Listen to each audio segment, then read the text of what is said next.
This is lesson 12, solutions to linear equations. And this is activity 3, solutions and everything else. And so we're going to see that we're going to have an equation that has a value for x and a value for y.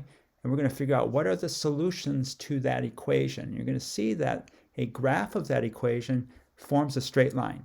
And everything else, anything that's not on that straight line, every point that's not on the straight line is going to be, will not be a solution to the equation. So that's what they mean by everything else. So the points that fall on that line are going to be solutions to the equation. The points that do not fall on that line is everything else. They are not solutions to that equation.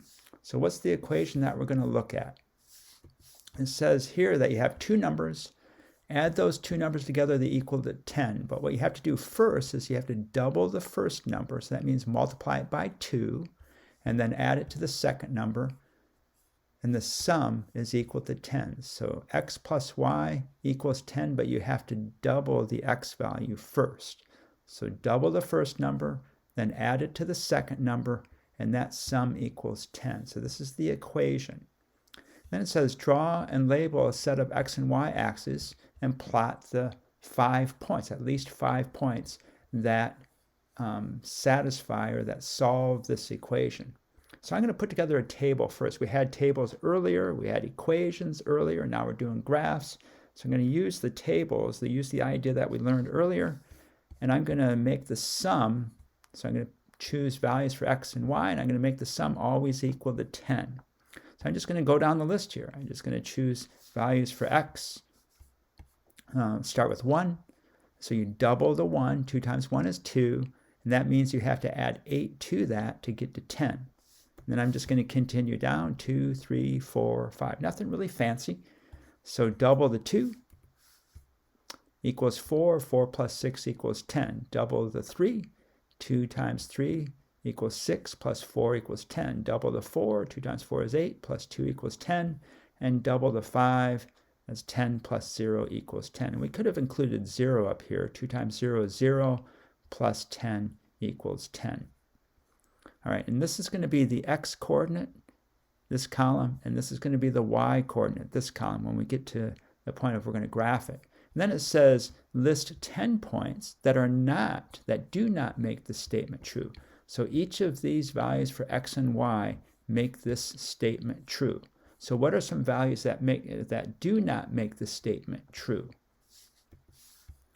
And so this is 3 here, and again, I'm just going to continue the table. All I did was copy this table and paste it over here.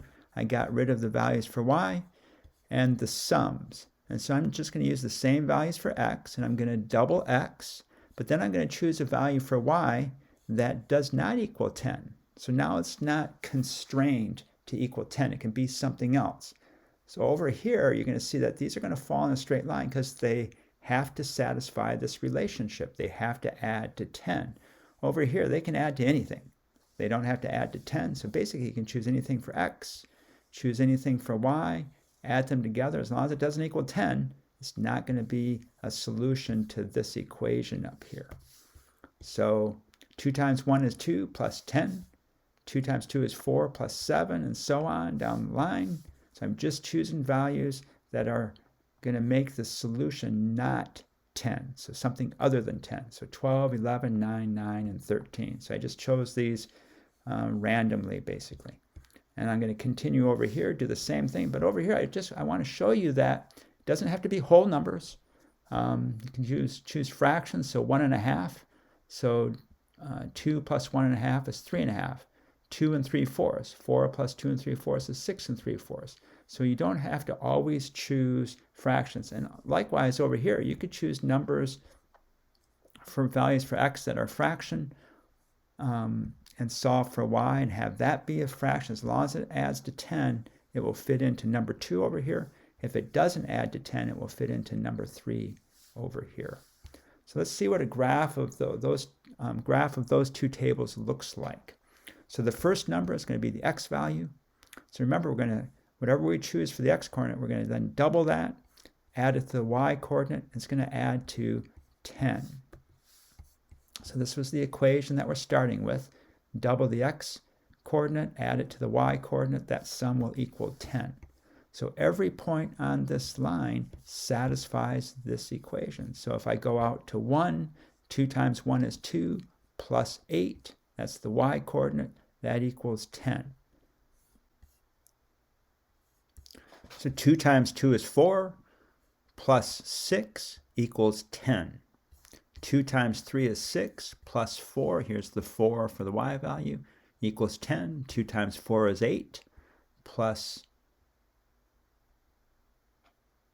2.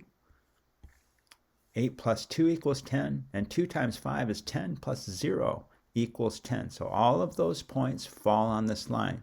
So the words that we use to describe is that each point satisfies the equation. So you take the x-coordinate, you put it into the equation, you double it, add the y-coordinate, it's always going to equal 10 if it falls on this line.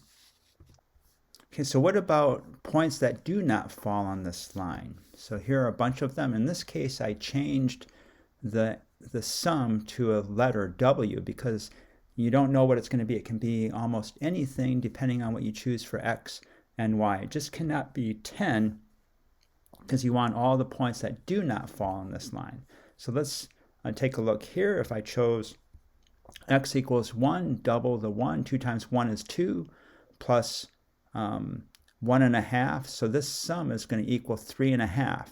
Basically not 10. So 2 times 2 is 4. And I'm going to add 2 3/4, 3/4 to that.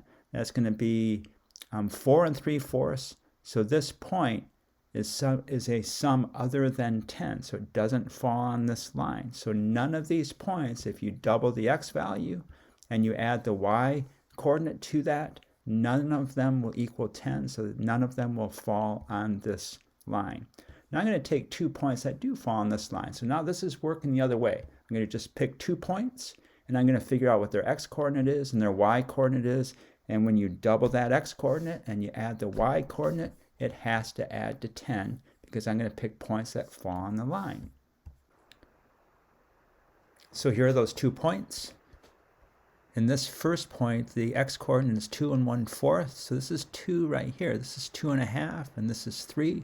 So this is 2 1/4 right to that point right there, right that spot right there. And the y-coordinate is 5.5. For this point, the x-coordinate is 4 1/4. So here's 4. Here's 4.5. So halfway in between is 4 1/4. So that's the x-coordinate, and the y-coordinate, you go up to that line, the y-coordinate is 1 1/2. And so now, if you double that x-coordinate, 2 times 2 1/4 is 4 1/2. 2 times 2 is 4. 2 times 1/4 is 1/2. Add that to 5.5. That sum equals 10. So it falls on this line.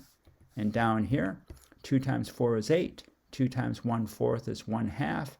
8 1/2 plus 1 1/2. So remember, this is going up to 1 1/2. Add those two values together, you get a sum of 10.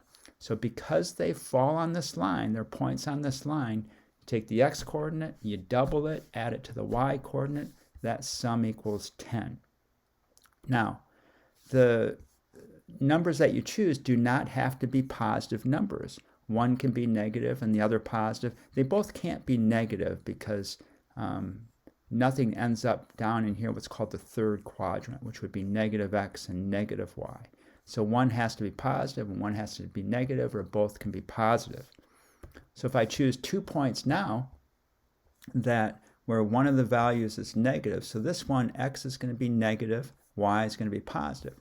This one, x is going to be positive and y is going to be negative to get to this line. So all I'm doing now is extending it beyond the first quadrant. You're going to see that if you double the x-coordinate and you add it to the y-coordinate, that sum is still going to be 10.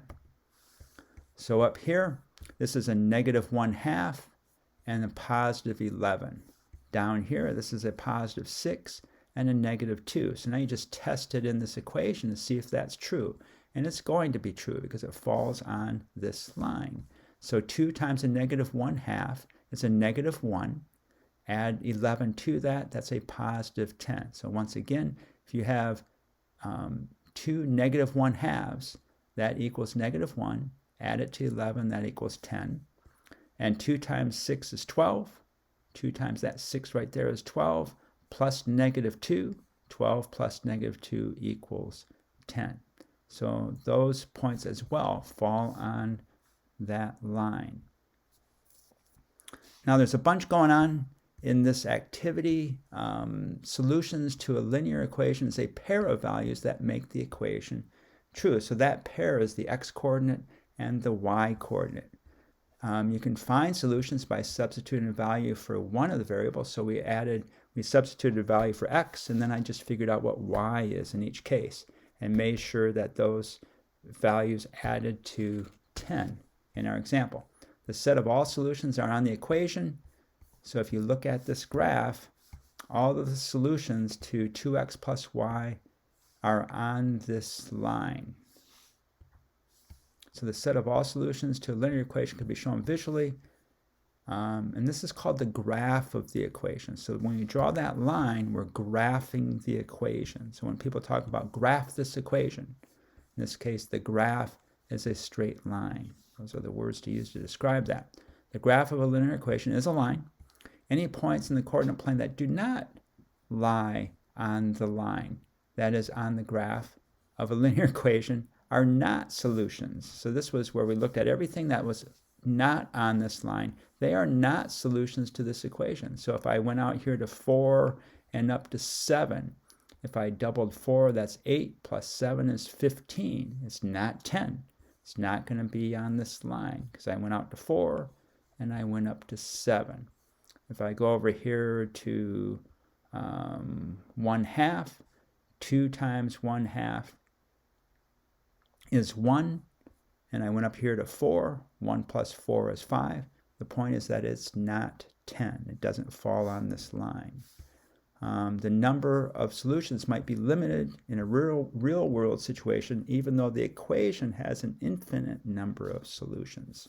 So even though we can draw this line beyond the first quadrant here, the answers might be limited to being both positive. When we're looking at the cost of apples and the cost of oranges, those are positive numbers. They're not going to be negative numbers. So both are going to have to give you a positive x and a positive y. So they'll fall in the first quadrant.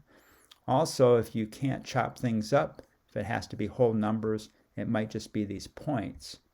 But on the other hand, you might have situations where it can be every single point, which is an infinite number of points on this line. It goes on and on and on. You can find, an innumerable number of answers, an infinite number of answers.